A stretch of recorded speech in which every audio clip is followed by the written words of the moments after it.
Hey guys, welcome back to the channel. So I've decided to do a little bit of cycle division today. Started off in B class in this session. I started off in B class. I was doing some more stock car racing, and the lobby were a little bit small.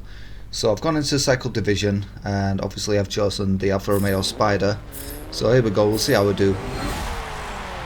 Nice little launch off of the line, better than the prelude there. Somebody else has got a little bit, looks like maybe using a bit of a speed tune, but he's probably going to struggle at Lime Rock.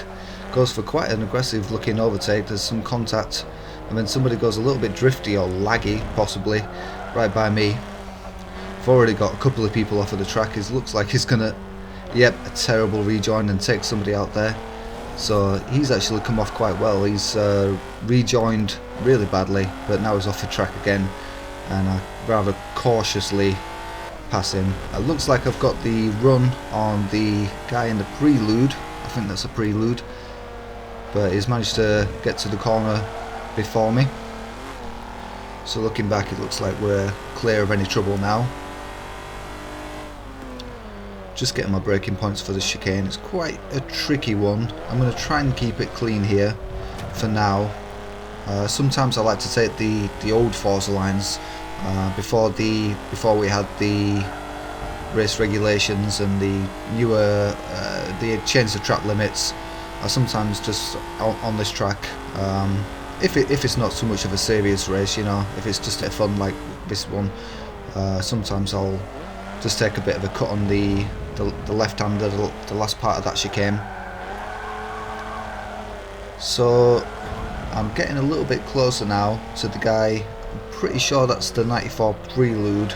Quite a nice car actually. He's taking a very strange line. He's got it all wrong, so I'm just going to rather again cautiously take the cut back and get that position. That's another position, and now there's quite a gap to the guy ahead, to the next person along.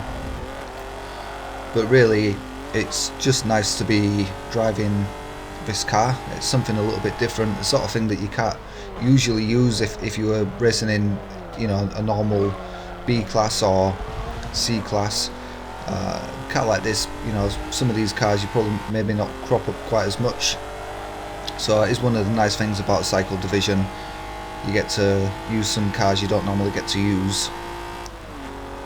It looks as though somebody's caught me up fairly rapidly now. I think they're driving the MX-5, the Mazda MX-5, the Mark 1. Usually they've got pretty decent acceleration and very good handling, so I think I'm probably going to be under quite a bit of pressure. Somebody possibly is that the Sylvia?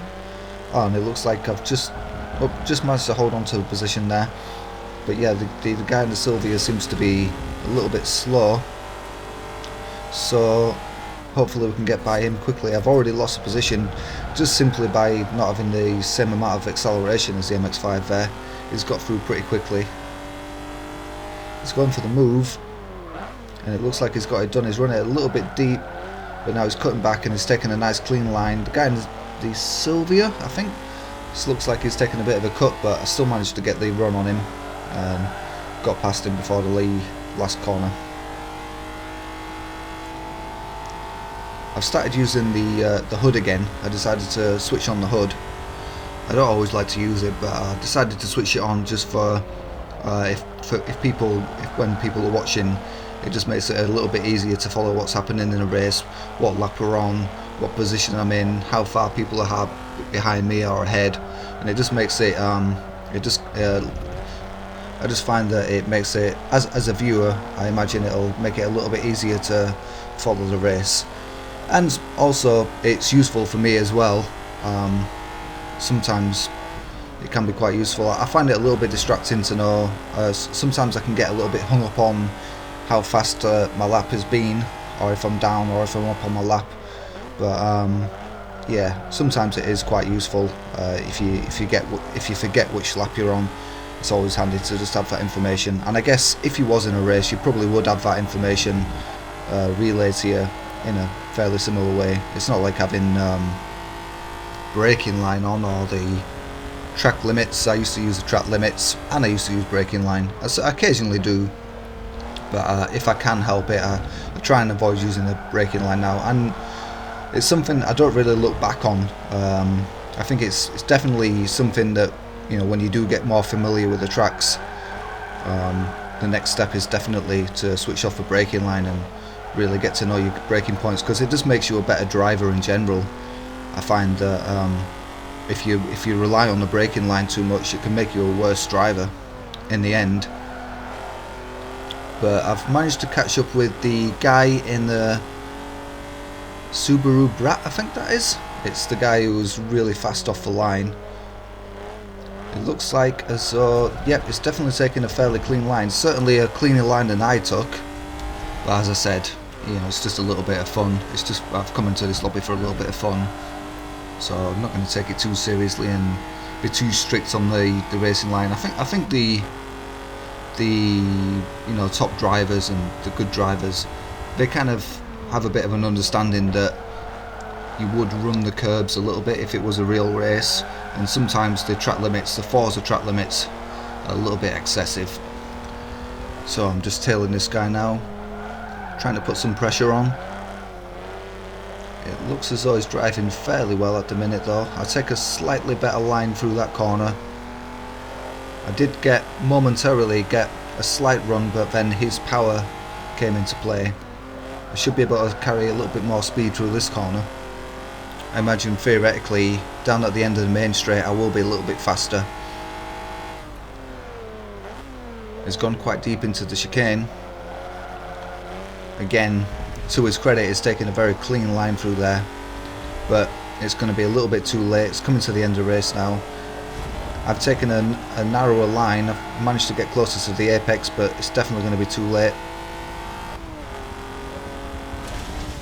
And there we are, it's going to be a 5th place. And we can have a quick look at the results now, which, you know, pace wise is not too bad, considering I'm only driving a rental.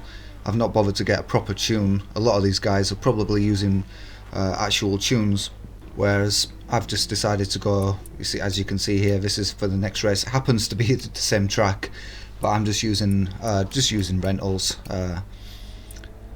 I just, you know, I think it's just more realistic again, you know, to not be using the Forza wings. So I'm just using whatever car they give me, and just the standard homologation tune that you get. There's quite a nice range of cars to choose from in this division. Here we go. I've gone for the Silvia, I think. It's Nissan Silvia S15 possibly. I don't know. Correct me if I'm wrong. I think that's where it is. I can't remember what I chose now. But straight away, gone up into 3rd place, and there's a guy in, I think that's the BMW Z3 Coupe and a Mazda MX-5. So it should be quite tricky to beat the guy in the MX-5, but we'll just have to see how he drives. By the looks of it, he's not used a proper tune, he's just used the homologation tune that you get. I've got alongside the guy in the BMW, but he has got a little bit more speed than me, but he makes a really big mistake there. I'm not quite sure what that was, unless he's just kind of giving up on the race there, by the looks of it. So there's a little bit of a gap now from me to 1st place. I'm going to try and keep it clean, but as I say, not going to worry too much about track limits.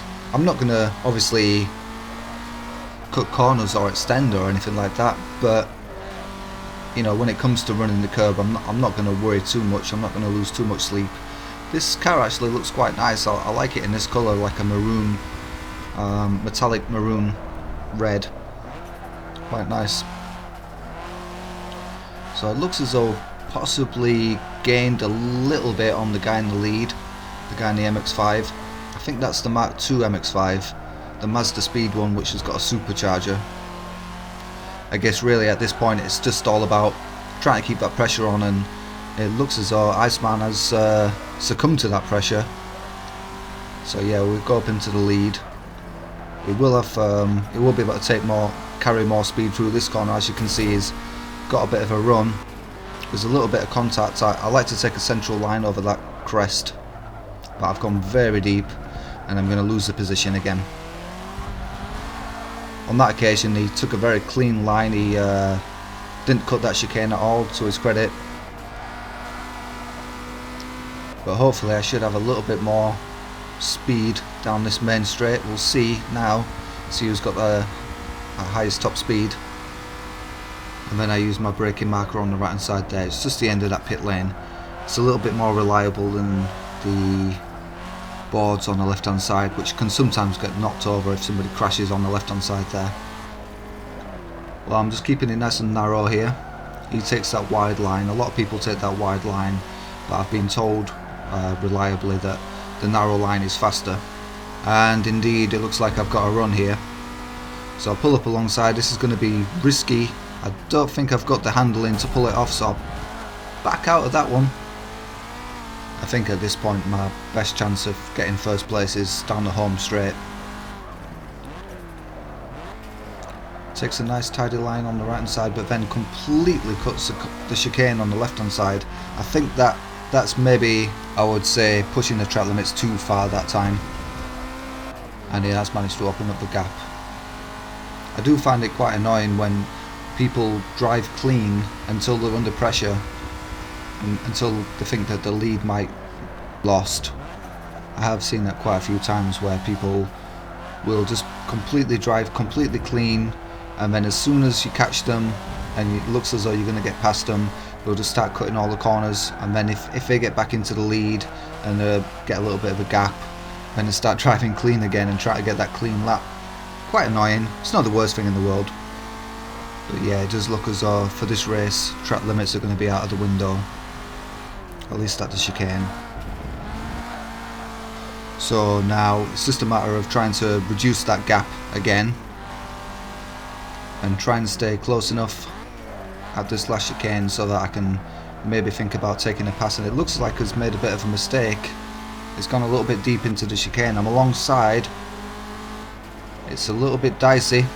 I knew there was no way around the outside, so I'm just going to stay as close as I can. And this is the opportunity I've been looking for. It's still got the acceleration, but surely I've got more top speed. His car's lighter. I use my braking point. It's just about the end of that yellow line for the pits.